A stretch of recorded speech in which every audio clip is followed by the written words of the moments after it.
품격 있는 아재, 아지매 여러분 안녕하십니까? 빨간아재입니다. 예정대로라면 오늘 윤석열 검찰총장에 대한 징계위원회가 열리는 날이죠. 그런데 아시는 것처럼 오는 4일로 이틀 연기됐습니다. 어제 세 가지 일이 연달아 벌어지고 윤 총장 측에서도 징계위원회 연기 신청을 하면서 결과적으로 이틀 밀렸습니다.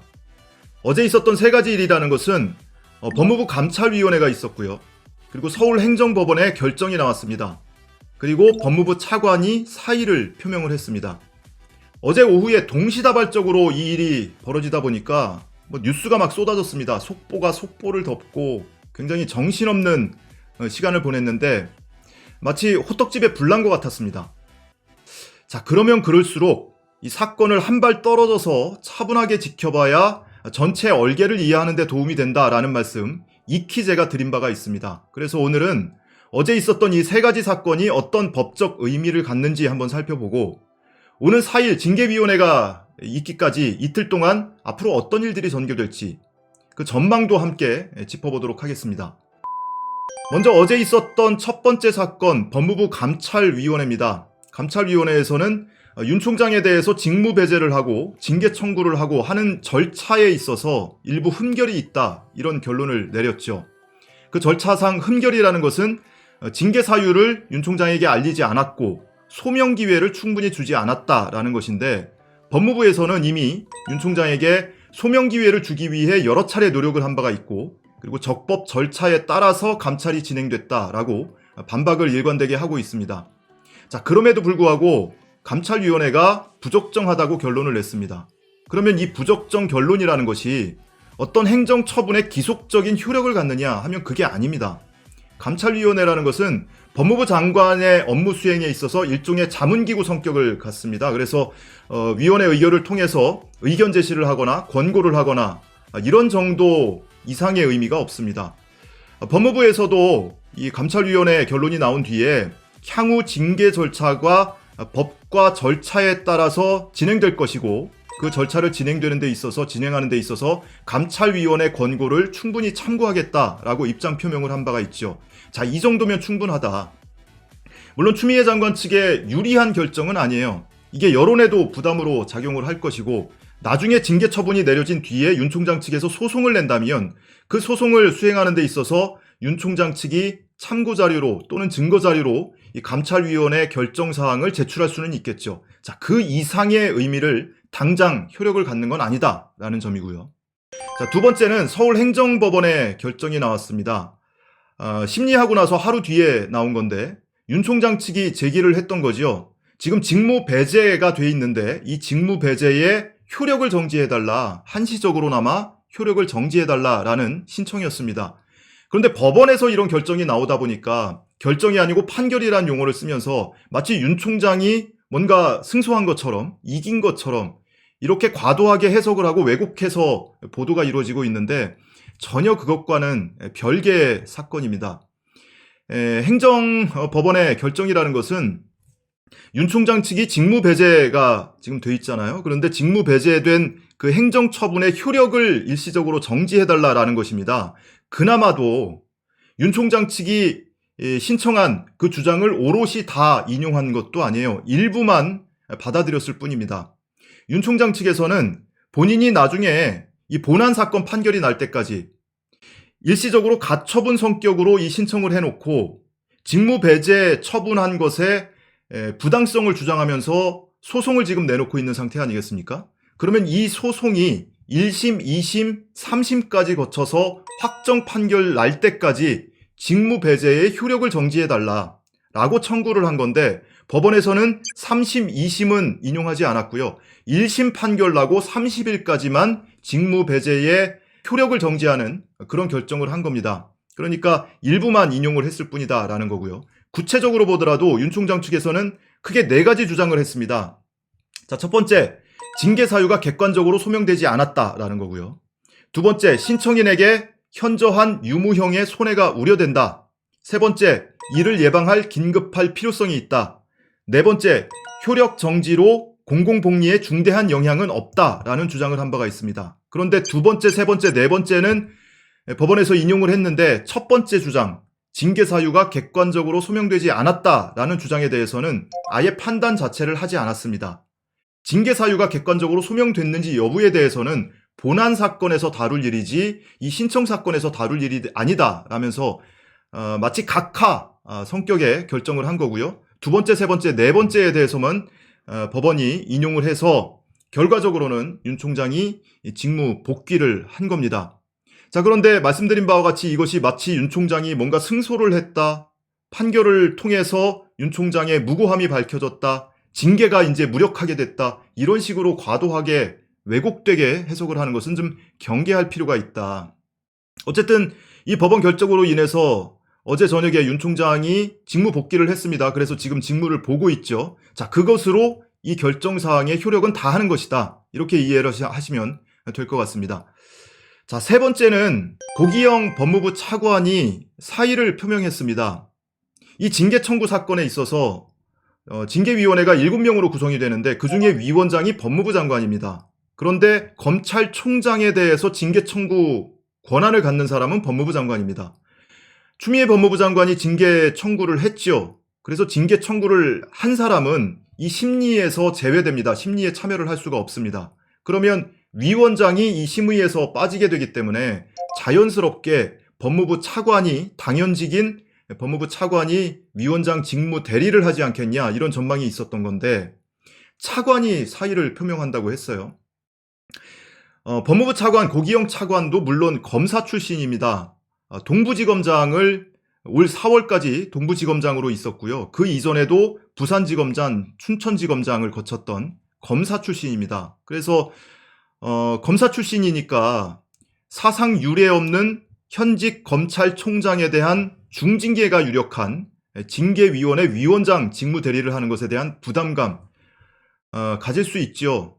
물론 이분이 뭐 심리적 부담감뿐만이 아니고 본인의 퇴임 후에 무슨 사건을 수임하는 데 있어서 전임으로서 어떤 혜택을 입고 이런 것까지 감안한 것 아니냐, 이런 해석도 나오고 있습니다만은 어쨌든 당사자 입장에서 그런 것을 감안을 했는지 안 했는지 그것은 차치하고 중요한 것이 아닙니다. 어쨌든 그만뒀다. 검사는 검사다라는 거고요. 본인 손에 윤석열 검찰총장, 현직 검찰총장을 해임하거나 중징계하는 그런 굴레를 덮어쓰기 싫다, 이런 의미로 어쨌든 해석은 되는 거죠. 자, 그러면 지금 위원장 직무대리로 유력했던 차관이 공석이 되는 상황이 되니까 당장 이 위원회를 열기는 조금 부담스러운 게 사실이죠. 장관이 빠지고 차관이 빠집니다. 그러면 나머지 징계위원 5명은 누구냐면 추미애 장관이 지명한 현직 검사 2명, 그리고 외부 인사 3명, 이렇게 5명으로 구성이 되는데 이 중에 누가 위원장을 맡을 것이냐. 법무부 차관이 이 사의를 표명했으니까 대통령이 빨리 후임을 인선해서 임명을 하면 됩니다. 법무부 차관의 경우에는 인사청문회가 필요한 것도 아니고요. 임명하면 바로 직무 수행이 가능하죠. 자, 그런데 이 경우에 그러면은 신임 법무부 차관이 위원장 직무 대리를 맡을 것이냐. 꼭 그럴 이유는 없을 것 같아요. 그게 너무 당연한 것처럼 지금 언론에 보도가 되고 있는데 검사징계법을 보시면요. 위원장이 부득이한 사유로 직무를 수행할 수 없을 때는 위원장이 지정하는 위원이 그 직무를 대리한다, 이렇게 되어 있습니다. 그래서 당연직 위원이라고 해서 차관이 반드시 위원장 직무 대리를 해야 하는 건 아니다. 근데 이 법적 안정성, 그리고 행정 처분의 실효성, 이런 것들을 담보하기 위해서 장관이나 차관이 위원장을 하는 것은 일면 타당해 보이기는 합니다. 그런데 새로운 신임 차관이 임명이 되자마자 첫 번째 행위가 이 검찰총장 징계위원회 위원장 직무대리다. 여러 가지로 부담일 수도 있겠죠. 그렇다면 나머지 검사 2명 중에 하는 것은 조금 어폐가 있고 외부 위원, 변호사나 또는 법학자 등을 이제 외부 위원 중에 위촉하게 돼 있는데 이런 외부 전문가 중에 한 명이 위원장 직무 대리를 할 수도 있지 않을까? 그냥 제 해석입니다. 이렇게 했을 경우에는 이 결정 사항에 대해서 객관성을 좀 담보할 수도 있지 않을까? 객관성 시비를 조금 피해갈 수도 있지 않을까? 이런 해석도 할 수 있지 않겠습니까? 그래서 법무부 장관도 없는 상황에서 차관조차도 없이, 의결에 참여조차도 없이 위원회를 여는 것은 여러 가지 부담이 있겠지만 차관이 신임 차관이 위원회 의결에 참여는 하더라도 위원장 직무 대리는 차관이 아닌 외부 전문가 중에 맡을 수도 있겠다 이런 생각을 혼자 해봤습니다. 자, 그리고 공석이 된 차관 임명에 관해서 법무부에서는 후임 인사를 조속히 실시하겠다라고 밝혔습니다. 이게 두 가지 의미를 갖는데요. 우선은 이 징계위원회 개최 의지에 변함이 없다라는 의사를 분명히 한 거죠. 자, 두 번째는 대통령의 의중을 확인할 수가 있죠.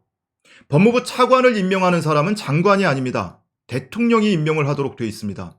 실제로 문재인 대통령이 후임 차관으로 비검찰 출신인 이용구 변호사를 오늘 내정했습니다. 이용구 신임 차관은 판사 출신으로 광주지법 부장판사 그리고 사법연수원 교수를 거쳐서 2017년에는 법무부 법무실장으로 임명되기도 했는데요. 당시에도 50년 동안 검사가 독점해온 법무실장에 외부 인사가 영입된 건 처음이었다고 합니다. 사실 문재인 대통령이 어떤 생각을 갖고 있는지에 대해서는 간접적으로 확인할 수 있는 여러 지점들이 있었습니다. 이미 이 사건 전체에 있어서 절차대로 진행하겠다라는 입장을 밝힌 바가 있고요. 지난번에 윤석열 검찰총장에 대해서 징계 청구를 하겠다라는 보고를 받았을 때 아무 말도 하지 않았다라고 했죠. 그 말은 문 대통령도 용인을 하고 있다라는 말의 다른 표현이죠. 자, 그리고 지금까지의 경험에 비추어 보면 검사가 뭔가 고발을 받거나 또는 공격을 받거나 이러면 검찰이라는 조직이 방어하는 데 그치지 않습니다. 오히려 고발한 상대방, 공격을 하는 상대방을 적절한 기회를 봐서 반격을 하죠. 윤석열 총장도 다르지 않을 것이다.